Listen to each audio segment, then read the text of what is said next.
আমি যখন থেকে ব্যাঙ্কিং এক্সাম প্রিপারেশনের ভিডিও তৈরি করা শুরু করেছি, তা আমাকে অনেকেই প্রশ্ন করে যে দাদা ব্যাঙ্কিং এক্সাম আমি প্রিপারেশন নেওয়া শুরু করছি, আমি গ্র্যাজুয়েশনে পড়ছি, আমি কবে থেকে প্রিপারেশন নেওয়া শুরু করব, এই ব্যাপারে ডিটেলস বলো। কিংবা অনেকে বলে যে আমি 1 বছর বা 1.5 বছর ধরে প্রিপারেশান নিচ্ছি, আমি কী কী করতে পারি প্রিপারেশানের জন্য সেগুলো নিয়ে বলো। তো আমি দেখলাম যে আমার চ্যানেলে সমস্ত কিছু ভিডিও থাকলেও ব্যাঙ্কিং এক্সামের একদম জিরো লেভেল থেকে কিন্তু কোনো রকম ভিডিও নেই। তো আজকের এই ভিডিওর মাধ্যমে আমি ব্যাঙ্কিং এক্সামের একদম জিরো লেভেল থেকে অ্যাডভান্স লেভেল পর্যন্ত কি করবে না করবে সেটা নিয়ে কিন্তু একটা ডিটেল ভিডিও বানাতে চলেছি। তো সবাইকে বলবো ভিডিওটা অবশ্যই শেষ অবধি দেখো। এই ভিডিওর মাধ্যমে কিন্তু সমস্ত স্টুডেন্টদের, সমস্ত অ্যাসপিরেন্টদের কিন্তু একটা উপকার হবে, হেল্প হবে। যারা একদম নতুন শুরু করছে তারা তো বটেই, এবং যারা প্রিপারেশন নিচ্ছে এতদিন ধরে তাদেরও কিন্তু একটা হেল্প হবে। তো তাই বলবো যারা চ্যানেলে নতুন তারা চ্যানেলটিকে অবশ্যই সাবস্ক্রাইব করে দিও, আর ভিডিও ভালো লাগলে অবশ্যই একটা লাইক করো। আর তোমরা যারা একসাথে পড়াশোনা করছো, তোমার চেনা জানা বন্ধুবান্ধবদের সাথে কিন্তু অবশ্যই ভিডিওগুলো শেয়ার করো। তো আমি এই ভিডিওটা মূলত দুটো পার্টে করব। যারা একদম নতুন তাদের নিয়ে প্রথমে কথা বলবো, এবং যারা প্রিপারেশন নিচ্ছে তাদের নিয়ে তারপরে কথা বলবো। যারা 1 বছর বা 1.5 বছর 2 বছর হলে যারা প্রিপারেশন নিচ্ছে তাদের নিয়ে তারপরে কথা বলবো। তো প্রথমে যারা নতুন একদম তাদের নিয়ে প্রথমে কথা বলছি। যারা হয়তো গ্র্যাজুয়েশন পড়তে পড়তে ব্যাঙ্কিং এক্সামের প্রিপারেশান নেওয়ার কথা ভাবছো, কিংবা যাদের হয়তো সদ্য গ্র্যাজুয়েশনটা কমপ্লিট হয়েছে, এবার ব্যাঙ্কিং এক্সামের প্রিপারেশান নেওয়ার কথা ভাবছো, তাদের জন্য বলে রাখি সবসময় একটা বিষয় মাথায় রাখতে হবে যে ব্যাঙ্কিং এক্সামে প্রিপারেশান নেওয়ার জন্য বা ব্যাঙ্কিং এক্সামে বসার জন্য যে ফার্স্ট যে এলিজিবিলিটিটা রয়েছে, যে ক্রাইটেরিয়াটা রয়েছে, সেটা হচ্ছে ব্যাচেলার ডিগ্রি।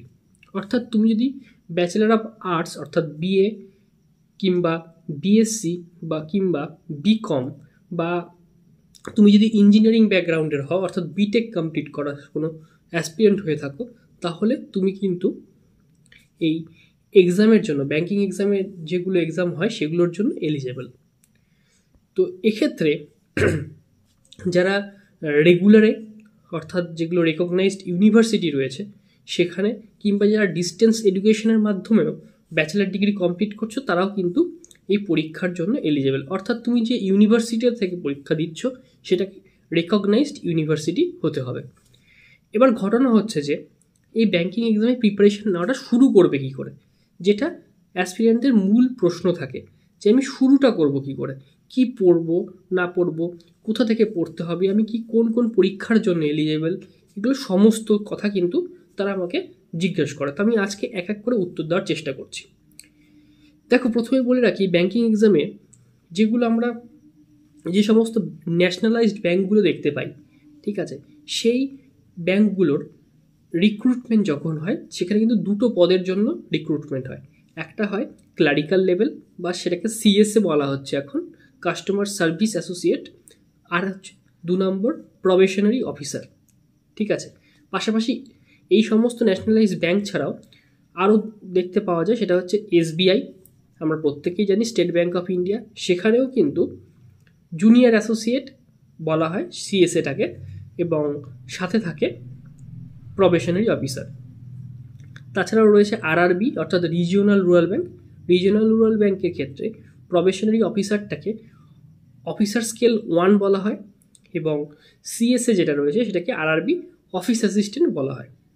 তো এবার ঘটনা হচ্ছে এই সমস্ত এক্সামগুলোর মধ্যে যেগুলো অফিসার লেভেলের এক্সাম, সেখানে 3টে স্টেপে মূলত পরীক্ষা হয়। 3টে স্টেপের মাধ্যমে সিলেকশন প্রসিডিওর থাকে। আর যেটা অফিস অ্যাসিস্ট্যান্ট বলো, কিংবা কাস্টমার সার্ভিস অ্যাসোসিয়েট বলো, কিংবা জুনিয়র অ্যাসোসিয়েট বলো, কিংবা ক্লারিক্যাল লেভেলের এক্সাম বলো, সেখানে কিন্তু মূলত দুটো স্টেপের মাধ্যমে কিন্তু এক্সামটা কন্ডাক্ট করা হয়। সিলেকশন প্রসিডিওরটা কিন্তু দুটো স্টেপের মাধ্যমে থাকে। তো প্রথমে অফিসার লেভেলের এক্সামগুলোতে আসি। সেখানে 3টে স্টেপ কী কী? প্রিলিমিনারি, মেন্স এবং ইন্টারভিউ। এসবিআইয়ের ক্ষেত্রে আরও একটি সংযোজন রয়েছে, সেটা হচ্ছে জিডি, সেটা ইন্টারভিউ স্টেজে গিয়েই হয়। এবং ক্লারিক্যাল লেভেলের যে এক্সামগুলো রয়েছে সেখানে প্রিলিমিনারি এবং মেন্স এবং তার সাথে মানে তোমার ল্যাঙ্গুয়েজ প্রফিসিয়েন্সি টেস্ট হয়, অর্থাৎ এলপিটি হয়। তো এবার প্রথমেই বলে রাখি যে যে সমস্ত এক্সামগুলোতে প্রিলিমিনারি রয়েছে আরআরবি বাদ দিয়ে, অর্থাৎ রিজিওনাল রুরাল ব্যাংকের পরীক্ষা বাদ দিয়ে প্রতিটা প্রিলিমিনারিতেই 3টে করে সাবজেক্ট থাকে। 1 কোয়ান্টিটিভ অ্যাপটিটিউড, 2 ইংলিশ এবং 3 রিজনিং অ্যাবিলিটি। এবং আরআরবির ক্ষেত্রে এই 3টে সাবজেক্টের জায়গায় 2টো সাবজেক্ট হয়ে যায়, সেটাখানে থাকে রিজনিং অ্যাবিলিটি এবং কোয়ান্টিটিভ অ্যাপটিটিউড। কোয়ান্টিটিভ অ্যাপটিটিউড থেকে সহজ ভাষায় বললে বলা হয় ম্যাথমেটিক্সের যে সমস্ত নলেজ রয়েছে তার উপর বেস করেই কিন্তু কোয়ান্টিটিভ অ্যাপটিটিউড। এবার প্রশ্ন হচ্ছে এই প্রিলিমিনারি এক্সামিনেশনের পরের যে স্টেপটা রয়েছে সেটা হচ্ছে মেন্সে হচ্ছে তোমার 3টে সাবজেক্টের, যেটা প্রিলিমিনারিতে আমরা দেখছি, অর্থাৎ রিজনিং অ্যাবিলিটি, কোয়ান্টিটিভ অ্যাপটিটিউড এবং ম্যাথস। তার রিজনিং অ্যাবিলিটি, কোয়ান্টিটিভ অ্যাপটিটিউড এবং ইংলিশ, এই 3টে সাবজেক্টের সাথে যোগ হয় জেনারেল অ্যাওয়ারনেসের পেপার। জেনারেল অ্যাওয়ারনেসের পেপারে মূলত কারেন্ট অ্যাফেয়ার্স থাকে এবং তার পাশাপাশি আরআরবির ক্ষেত্রে কিন্তু কম্পিউটার অ্যাওয়ারনেসের একটা পেপার রয়েছে। ঠিক আছে, এবার এই প্রিলিমিনারি এবং মেন্স হওয়ার পরে অফিসার লেভেলের ক্ষেত্রে হয় ইন্টারভিউ। এবার প্রশ্ন হচ্ছে যে এই সমস্ত এক্সামগুলোর প্রিপারেশন কীভাবে নেওয়া শুরু করবে একজন নতুন অ্যাসপিরেন্ট যে একদম প্রথম থেকে শুরু করছে।